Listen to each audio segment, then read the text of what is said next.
What would you do if you saw someone being treated unfairly just because of how they look? Would you stand up for them, even if it meant risking your own job? Today I'm sharing a powerful story that shows how one simple act of kindness can change everything. This is about Marcus, a waiter who made a choice that would transform his entire life. And it all started with defending a young girl who just wanted a meal.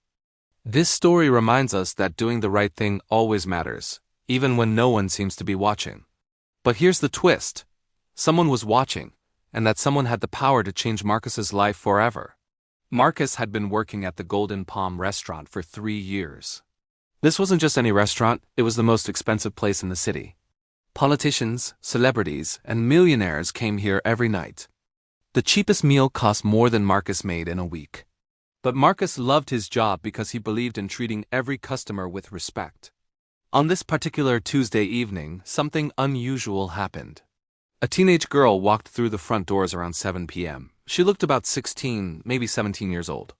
Her clothes were old and worn, clearly not the designer outfits most customers wore. She carried a small backpack and looked nervous as she approached the host stand. The host, Robert, looked her up and down with obvious disgust. "I'm sorry, but I think you're in the wrong place," Robert said coldly. "No, I'm not," the girl replied softly. "I have money. I just want dinner." She pulled out a crumpled envelope from her backpack. "I saved up for months to eat here," she continued. "It's my birthday today."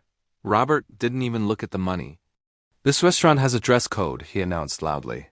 "You clearly don't meet our standards." Other customers started turning their heads to watch the scene.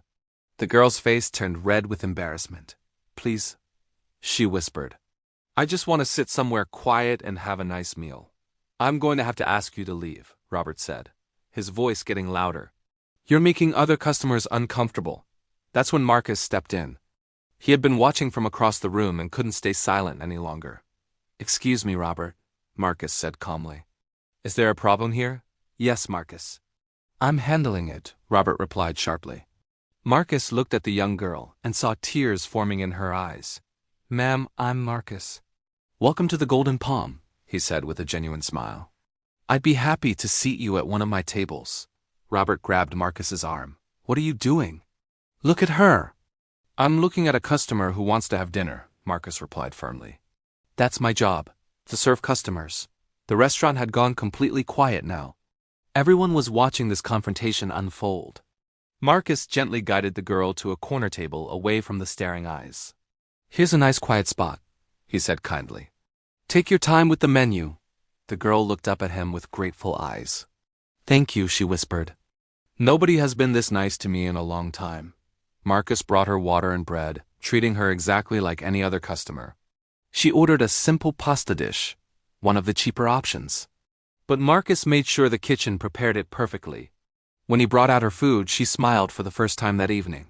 "This looks amazing," she said. "I can't believe I'm actually here." Marcus learned her name was Sarah, and she had been saving money from her part-time job for 8 months. She wanted to celebrate her 17th birthday, somewhere special. Her parents had died in a car accident 2 years ago, and she lived with her grandmother. "Today was really hard," she admitted. "But you made it better." Meanwhile, at a table across the restaurant, a man in his 50s had been watching everything. This was David Chun, owner of Chun Industries, worth over $2 billion. He was a regular customer at the Golden Palm, but tonight he was seeing something different. David watched how Marcus treated Sarah with the same respect he showed everyone else. He noticed how Marcus checked on her throughout the meal, making sure she felt comfortable. Most importantly, he saw how Marcus stood up to his coworker when it would have been easier to stay quiet. When Sarah finished her meal, she left a small tip, probably all the extra money she had. She thanked Marcus again before leaving, walking out with a smile on her face. Robert immediately confronted Marcus. "You just cost us valuable customers," Robert said angrily. "I'm reporting this to management." "Then report it," Marcus replied. "I did what was right." That's when David Chun approached their table. "Excuse me," David said to Marcus. "Could I speak with you privately?" Marcus wondered if he was about to get in trouble with another customer. They stepped outside and David introduced himself. "I saw what you did in there," David said. "That took courage." "I just treated her like a human being," Marcus replied. "That shouldn't take courage," David smiled. But it does, and that's exactly why I want to offer you a job. Marcus was confused. A job?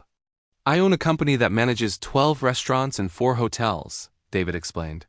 I've been looking for someone to help me run the customer service training programs. I need someone who understands that respect isn't about money or clothes. I need someone like you. David handed Marcus his business card. The starting salary is 3 times what you make here, David continued. Plus benefits, training opportunities, and a chance to make a real difference. Marcus couldn't believe what he was hearing. Why me? He asked. Because in 20 years of business, I've learned one thing, David said. Character matters more than experience. You can teach someone about business, but you can't teach them to care about people. Marcus quit his job at the Golden Palm that night. 6 months later, he was running customer service for all of David's businesses. Today, Marcus is vice president of operations and helps train thousands of employees. He always tells them the same thing: treat every person with dignity, regardless of how they look or what they can afford. Marcus's story shows us that kindness is never wasted. When we stand up for others, especially when it's difficult, we create ripple effects we can't imagine. David Chen was watching that night, but even if he hadn't been there, Marcus did the right thing. That's what true character looks like. The next time you see someone being treated unfairly, remember Marcus and Sarah. Your voice might be exactly what someone needs to hear. If this story inspired you, hit the like button and share it with someone who needs to hear it today. What would you have done in Marcus's situation? Let me know in the comments below. And remember, the way we treat others says everything about who we are as people.